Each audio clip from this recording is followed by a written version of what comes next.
I want to first start by saying thank you for taking time, Dr. Taylor, to speak with me this morning. It's a real pleasure to have you on a Saturday. So thank you very, very much.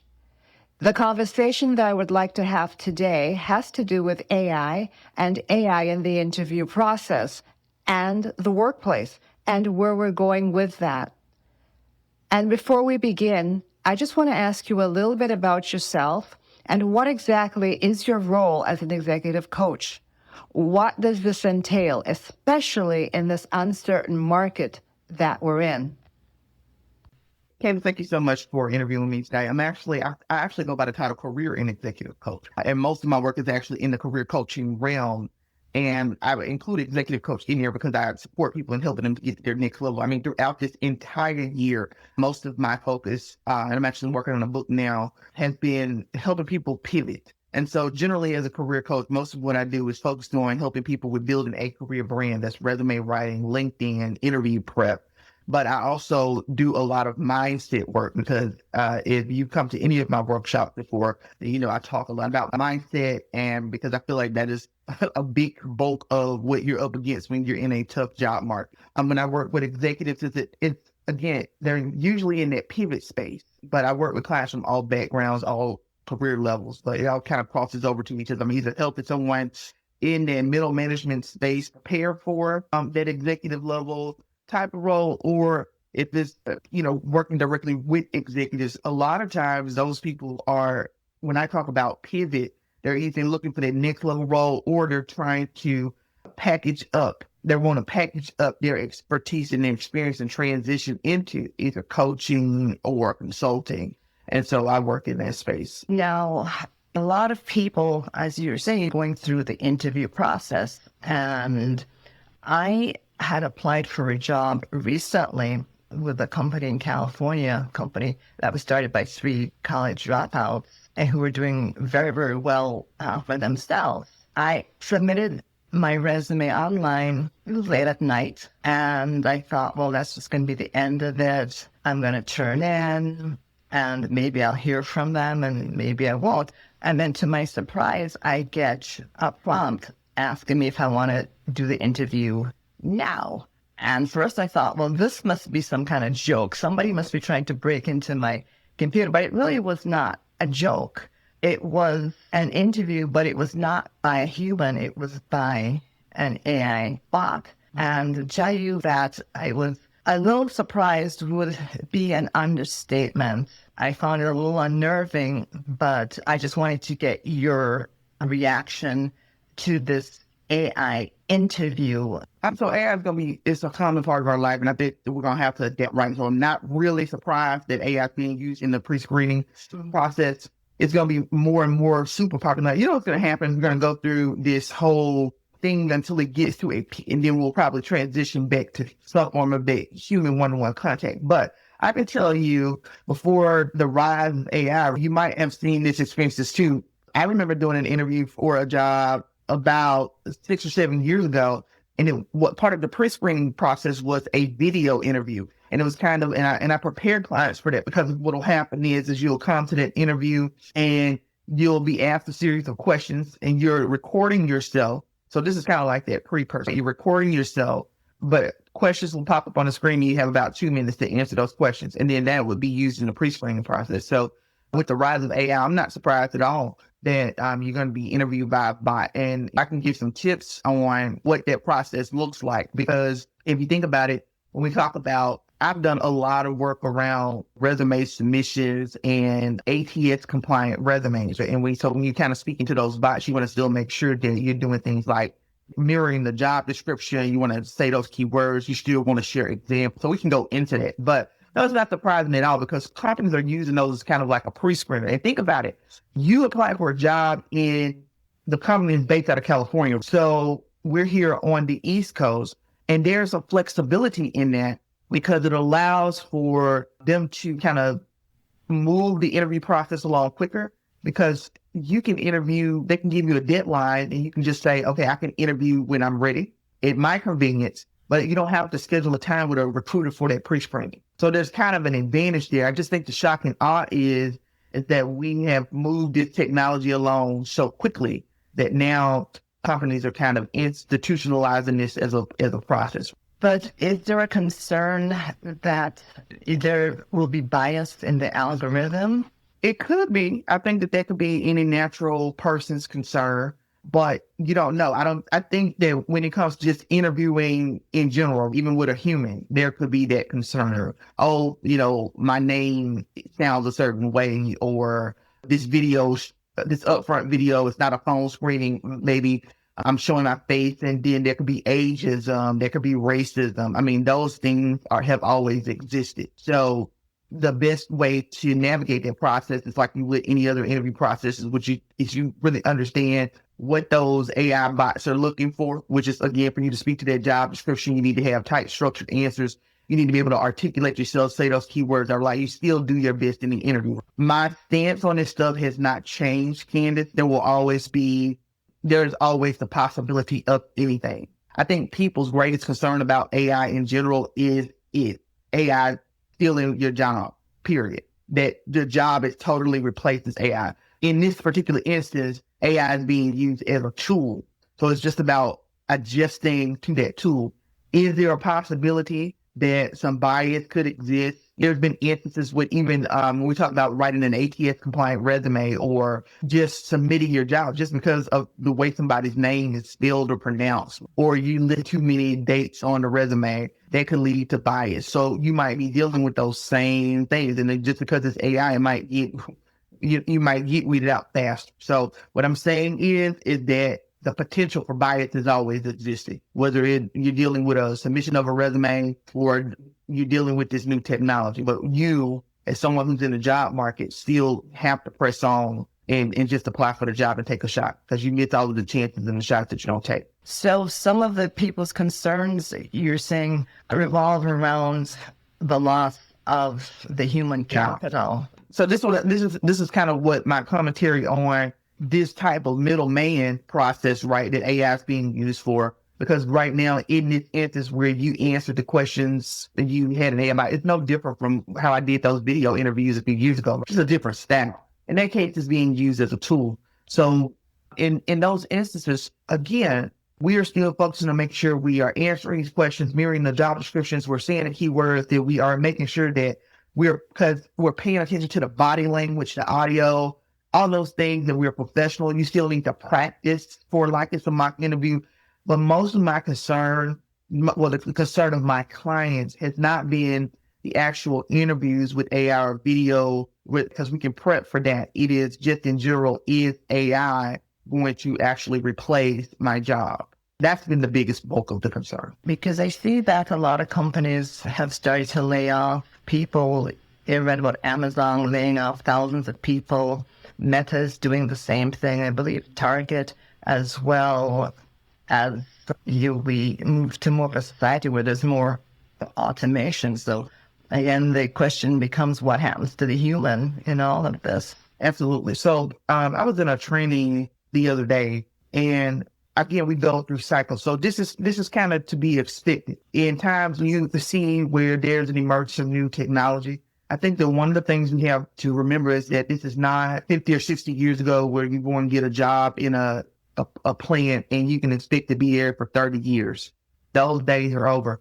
And so when companies are introduced to technology that can be cost saving, they are going to look for ways to streamline their business. So one of the things that we can do is to try to AI proof ourselves, because us as a brand, again, depending on the areas that you work, I've seen people working to upskill so that you can understand what it's going to take to operate and leverage AI as a tool. I know for me in the training and development and coaching space, it has really been great to leverage this as a tool, and being able to speak to that has added to my skill set. So when it comes to being afraid of AI, now that I can understand some genuine concern, because you're looking at a lot of these, to your point, automated jobs, factory jobs, things that we used to look at as like, okay, I could work for this company 30, 40 years and I can be in this space and I can actually have a career.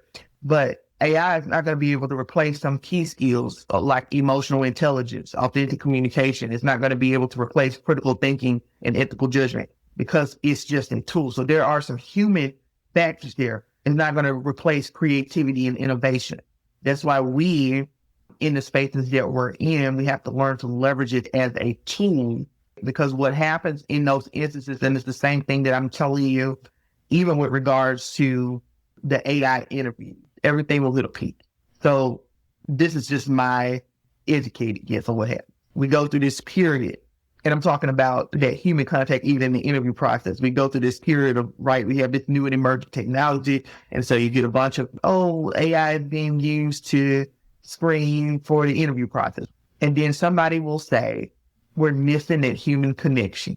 And then we'll go back to, there'll be a period of, we'll go back to you talking to an actual recruiter. Because I've seen it. I've seen it in just the past 3 or 4 years with the emergence of technology, with the emergence of AI, and someone who's worked in the recruiting end myself, so people will say, well, we're just going to do this quick phone screening, or we'll use this video. Then you start to miss that one-to-one human risk, and then companies transition back. So this just stuff comes in waves. But again, what is not a wave is the actual impact of AI on the job market, in terms of it is going to replace some jobs. So what do you have to do to prepare yourself for that? You have to AI proof yourself by making sure that you know how to leverage it as a tool, that you are entering markets where, because it's not going to replace, again, those things like the creativity, the leadership, the adaptability, your ability to influence. It's not going to replace the people. And so we, depending on what sector you're working in, we have to make sure that we are able to leverage those skills and build those connections. And in that process, rating it as a tool to help us streamline and process and improve the spaces that we're in. And that's kind of how we AI proof ourselves and brand ourselves as professionals. I was listening to an interview that I came across last night where Roger Roman Fox was interviewing one of the co-founders of Mercor, that's the company I'm referring to earlier. And he was saying how perhaps AI will free up people to perhaps do twice as much work as they were able to do before. And I know that when the internet came along, it revolutionized a lot of things. So what's your take on that? I agree. Again, because there are some skills, like I just pointed out to you, that AI is not going to replace. And so I'll give you an example. I work in the training and development space. If I'm developing a guide or a technical level guide, or I need to scan a regulation or SOP, some of that stuff I can just drop in AI, and it makes the process a lot quicker. I can literally move things along twice as fast as in the past, where I had to go through the process of, let me write research step 1. I can drop it in AI, analyze it, get some of those key points. Now, the biggest thing here is you can lose credibility if you don't go back and validate that stuff. So that's another thing that AI is not going to replace. I don't care how smart it is. AI is something that's consistently evolving. So even if you are able to get information from it, you still need to go back and validate that, because it will give inconsistent, incorrect sources. It will cite things incorrectly. But with that in mind, yes, I agree, because it can be leveraged as a tool to help improve processes, speed up work, help you to organize ideas. I have seen people start businesses who have lost their job and start businesses. And then the next thing you know, they're leveraging AI as a tool to manage their social media, to move things along, to things that you would have needed an assistant to do, or that would have cost you. You can use a free version of GPT. So the challenge here is, if you've always worked in a space where you have done, I'm talking about white collar, blue collar type of jobs. And I've read somewhere that by 2030, you can expect much more job loss due to automation and AI processes. But again, just think that we've always been in this space of innovation. I don't want to underestimate it. I think that we do have to be realistic about the challenges that we're facing with the advantages of AI, also the challenges. But in terms of, yes, there will be jobs that are lost. But if you're looking ahead, you're planning ahead, you should be thinking about that pivot. What skills do I already have? What can prepare me for this next phase of what the job market's going to look like, so that I can be competitive, so that I can AI proof myself.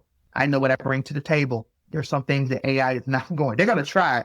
They're going to try. You might see 15, I'm going to get less than 15 or 15 years from now, you might see those robots that seem to have that emotional pulse. Right. But again, there is something about the human experience that cannot be replaced. Just like coming back to the office after maybe working from home, and some people actually miss that human connection. We're going to see the same thing here. Technology comes in these spurts, and innovation technology comes in ebbs and flows, but it cannot be done without human exceptionalism. Think about where do you fit into that? What skills can you develop? What processes can you automate? And I just encourage people to start using it in their daily life so that you can understand, okay, and then see what is the next stage of the job market. How can you leverage this as a tool to advance the spaces that you're in, or will the spaces that you're in be completely knocked out? So do you need to begin to pivot to another space? What I'm saying is that we're here and we have to embrace it because it's not going away. So what does it mean by 2030? That that AI will massively replace some of the even white collar jobs, those of us who sit in offices, because you already see the impact of blue collar jobs. So how do we prepare for the next phase of the journey? Some of it will be entrepreneurship. Some of it will be, again, just the way that we are marketing ourselves differently on our resume. It's not going to just be that focus on hard skills. It'll be, again, that re-emphasis of soft skills and the art of peopling and building those connections, and then demonstrating how we can leverage this as a tool and an opportunity to help improve our organization. Because I see that some of the new jobs now include certified AI consultants. Yeah. You know, there are many people on Facebook who are promoting such services, and I've listened to some of those seminars. I was listening to one yesterday about an AI advantage and people really embracing the technology, but of course, using it prudently. Yeah, and it doesn't mean that you have to go out and get paid $10,000 for a certification. Everything I learned from GPT, I learned it off of YouTube and $10 courses like Udemy. So you can do that, but you can also be self-taught, and then you can leverage some of those things that you have done on your resume as an opportunity. Paying attention to the job market and just being aware and not being comfortable, and no longer in an era where you can just be comfortable in a space of like, I'm going to be here for 20 years. You know, Right.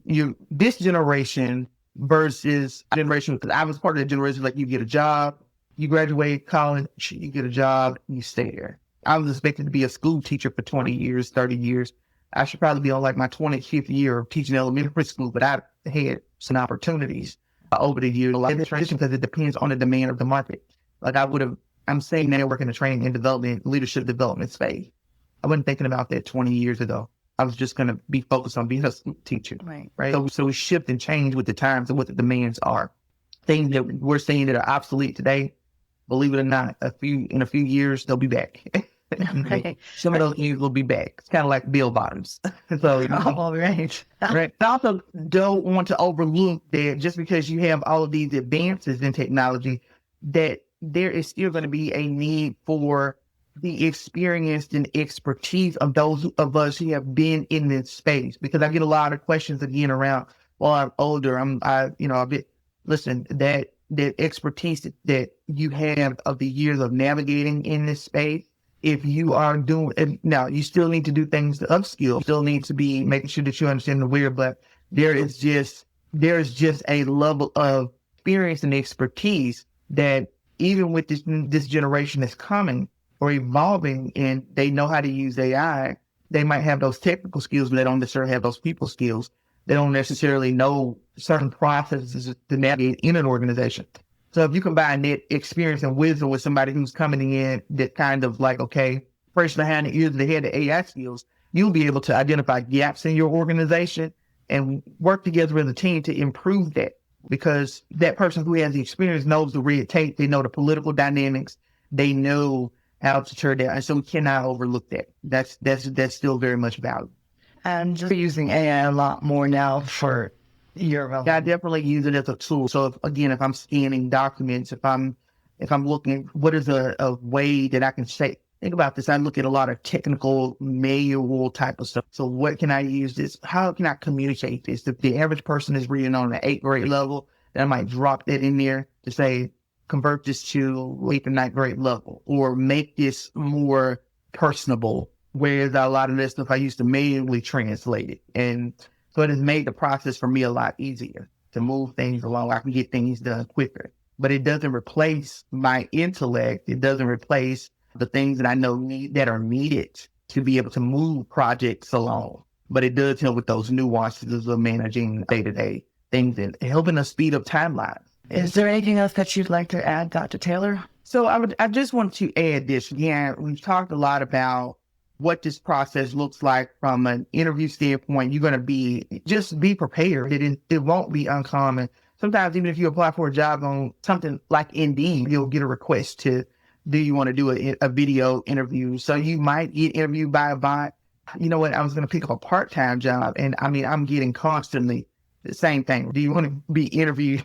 And I know it's a bot. So that's just going to be the way of life. So just make sure you still are doing those things like mirroring the job description, saying those keywords, incorporating those key skills, paying attention to how you look on camera. I'm not going to say that you shouldn't have the same concerns as you had with an ATS system. But again, those things have always existed. So it's going to be the same process of you just keeping your professionalism, and then look for creative ways to AI proof yourself and remembering those things that AI is not going to replace. Be looking ahead at the job market and project the skills that you know that you need to upskill on so that you can be ready. And I think that that is going to be the second thing that really catches a lot of people off guard who don't read this article. If you're not preparing yourself for what's ahead, if the AI bot interview caught you off guard, then you really also want to take a look at what's ahead in the job market and look at how can I AI proof myself and make my experience stand out.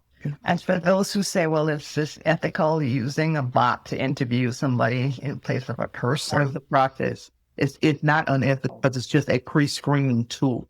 The bot didn't hire you. But let's say that happened. I've seen it where it's like low skills jobs where they need to hire mass people. You might see bots come into play. So you would still have to go through the process of passing a background check, a drug test, whatever. So I'm just saying, don't underestimate that portion. Don't get wrapped up in too much debate behind that piece, because that might be something that just comes with the changes in the job market. I mean, I merge all the time.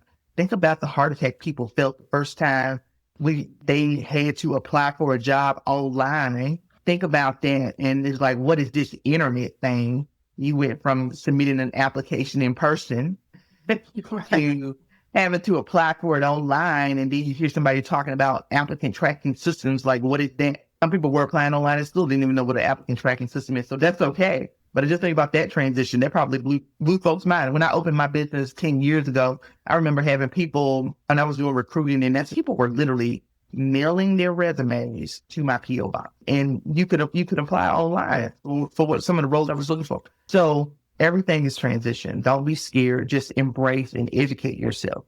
I'm not going to be a fear monger when it comes to this AI stuff, because it's here.